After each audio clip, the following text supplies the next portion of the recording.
અને અત્યાચારના વિરુદ્ધમાં અને જુલ્મ અને અત્યાચાર અને ગરીબોને ક્યાંક ને ક્યાંક દબાણ થતી તે વખતે આપણા વડીલો એના માટે બલિદાન આપ્યું છે. અને ઈ બલિદાનની પછી આપણે જરૂરત છે કે અમે સંગઠિત થઈએ અને ભેગા મળી આસ્થાને એક સાઈડ રાખી અને એક મંચે આવી રાજપૂતાના હેઠળે આવી આ જે લેવલ છે અમારો એના હેઠળે આવી અને બધાને મળી અને સમાજનું કલ્યાણ કેવી રીતે થાય એ આપણે સોચવું જરૂરી છે કે આપણે બધી સમાજો મળી અને એનો કલ્યાણ થાય, સરસ રીતે સમાજ હાલે, કોઈ રીતે ક્યાં દબાણ ન થાય. અને આપણી સમાજે હેઠળે કે નાની સમાજ હાલતી હોય તો એ અમારો બાઈક છે.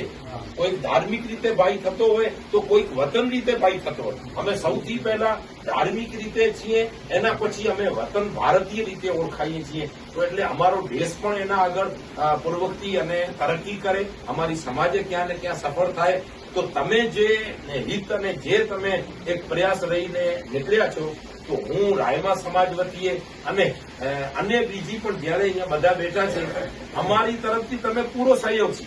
તમે સારી વાતે અમને અવાજ આપશો તો રાજપૂત સમાજનો અવાજ ઈ તમારો નથી, અમારો અંતનો અવાજ છે.